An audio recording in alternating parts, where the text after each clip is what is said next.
Hi, welcome back to another session of Paint This with Jerry Yarnell right here at the Yarnell School of Fine Art, and we are going to have a great time once again doing some fun things that I think we all like to do, and sometimes we intend to do and never get to it. You know, I don't think there's enough lifetimes for any of us as artists. I don't know about you guys, but I have got stacks and stacks. Now, I do have one of the largest libraries in the world, I think, for a single artist. Most of you that know that or have been to my studio know that. I got a huge library. But I also have my other library, and that's the ones I pull out of that thinking I'm going to paint someday, and it's huge. I'll never get it all done. But then there are times when I've done paintings in the past, and you guys have probably done the same thing, where you're sitting there thinking, you know, I really wish I'd have done that better or differently, and I want to do it again. Well, I'm kind of in that mood lately. And you know, artists' prerogative, we can do anything we want. Remember, you have our license. Don't let anyone talk you in or out of anything. When you wake up, you can be in any place in the world you want to be, so paint what you want to paint, and you'll enjoy it a lot more. Of course, being school and being an instructor and being a curious artist, I like to do things not only to grow my own techniques and talents, but to help you guys too, of course. Now, a few years ago, I did do a painting that I really loved, and we got phenomenal response from it all around the world. And here it is. It's a painting up here called Ivy House. Some of you may have seen it, and I like this painting a lot. I just wish I had put more color in it and done a few things to it. So down here I've got a couple more houses. Now these are photographs I've taken. If you can see these here, isn't that a cool old house? And then here's this one down here, just a less of a mansion type house, but beautiful in the way it's laid out, and the old gate there, and then the grass is in front. Well, what I want to do is come over here, and we're going to do a painting of a combination of things. Now, I want to keep it simple, and the reason I want to do this is because when I'm teaching, I don't want to confuse you guys, and perspective is a tough thing. So I'm going to explain this as I go so you'll know how to make this work. Then you can do anything you want to. Pick your own house. My goal is to give you technique. So we're going to call this Ageless Beauty. Something about an old house that's got all this character kind of falling apart, and it's just like a good bottle of wine, I guess, or cheese. It just gets better with age. And that's the way I look at these old buildings. In the early days, I spent endless days traveling all around, taking photographs of old buildings, houses and barns and outhouses and things like that. And I got thousands and thousands of photos. So what I've done is I've just kind of made a simple structure, more of a straight-on view with a slight angle on the left here. So there's only minor perspective. That'll make it a little easier to teach it on the show and for you to learn it, and it'll speed things up a little bit too. And then if you want a more complicated house, that's up to you. You can do one. So I've got the two side pieces. I've got a dormer here. I've got the front thing. You can have a big picture window. Have a little porch here with maybe a door. A few windows here and there. I may put another window here. We can have a brick or just a stovepipe chimney. You can have a little addition here. This could be a library or maybe where the outhouse was. I don't know. And then all we're going to have is just a simple sky, lots of foliage, and beautiful flowers in the foreground. That's what I wanted to do, put more flowers and a part of an old picket fence. We're going to do this, and it's going to be a blast. So let's get started here. I am, by the way, working on an 18 by 24 stretch canvas, and it's been tinted a little bit medium gray, kind of on the warm side. In this case, I used burnt umber, a little bit of ultramarine blue and white, and sometimes I'll put purple in, which I did in this case, just to give it a little bit of richness. All right, the first step is a simple background. So I'm going to take my number 10 bristle brush here, and I'm going to paint. By the way, don't ever get stereotyped into thinking, especially if you're a new artist, folks, that sky is blue and water is blue and leaves are green and bark is brown and rocks are gray. That's not true. Yeah, those colors are in those things, but skies can be anything. And remember, art is what you want it to be. I want a simple sky. I'm going to have a colorful painting, so I'm going to keep it on the sort of a soft gray. So I'm going to take my white, and I'm going to go up here, and I'm just going to,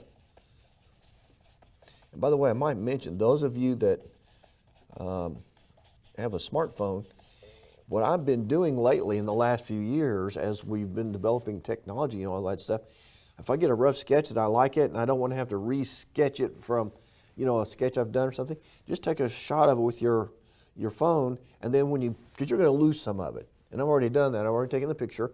And then when you get ready to paint that, you can see it and resketch it from your phone if you want to. Just a thought. You don't have to do that, but I do that now. Saves me a little time. So now just kind of put the white on there, and I'm going to do this as I go. Now I'm going to add a little touch of dioxazine purple to the sky. I want a real pale purple tint to start with. And I really, this is going to be, obviously, because I'm going to put a lot of flowers, springtime tints and tones, and purple's kind of a neutral tint in a sense. And with all the yellows and other colors like that in there, this will be good. Now, if you'll notice that tint, see how light and pale it is? Now this is where you as the artist make your choice. I'm going to put a little ultramarine in there with a little smidge of turquoise deep. Now if you'll notice what that does, I got too much, but we'll adjust it. Oh, I'm going to come right on across here. If you'll notice now, I've got my going over this edge of the building. So there again, so you're going to lose the sketch. But I want to get this built in here. So you have to add more white to dilute that color. A lot of brush strokes. See the X's I'm using, you guys? This is your number 10 bristle brush. Now you could use your smaller Hake brush, that little 1.5 inches, or you could go to the 2 inch if you want. That's fine. So I'll put a little more white in here to kill that. Because if that sky is too strong, it will compete with this, and it'll make you, believe it or not, there's some things you can't help. The human eye and the human mind sees things in relation to each other. For instance, if I made a real dark sky, in order for this to really work, you would probably have a tendency to want to darken it too much. So I want this to contrast against this background. Yeah, we're going to have some grayish trees and things around it. So we've got to have enough light background here to make all that work. So there is a method in the madness. Now as I come down here, on the edge over here, just keep adding the white, but we're going to add some cad red light. Even though some of this will be covered too, you still want to be sure that you have all your bases covered. So by putting this little warmer tint in here, if you happen to see a little bit showing through, you'll have a soft, warm horizon, and that's good. Work your way up. A lot of nice brush strokes. Just over the edge of your sketch slightly, because you can, like I said, resketch that, making sure everything's kind of fairly even. I mean, it's okay to have modeling, that's good.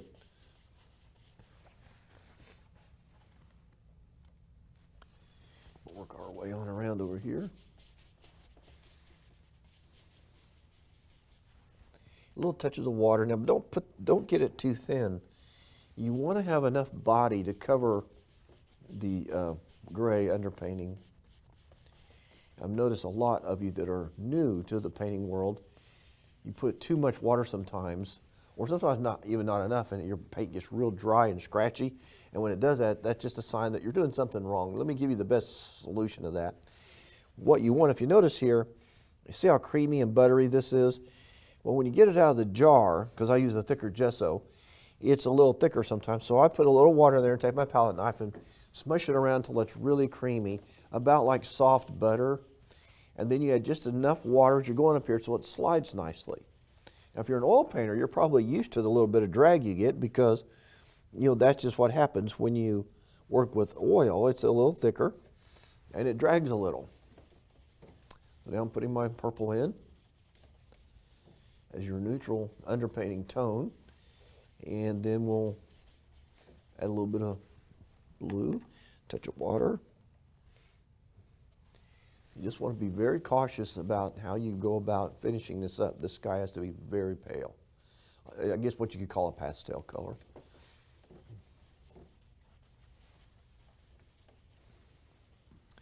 And I'm standing back so that I can see the brush strokes. I want to see the strokes. There's a difference between a mark and a stroke. For instance, let me see if I can prove it. A brush mark is something like that, where you get up to blend and it just looks like a mark.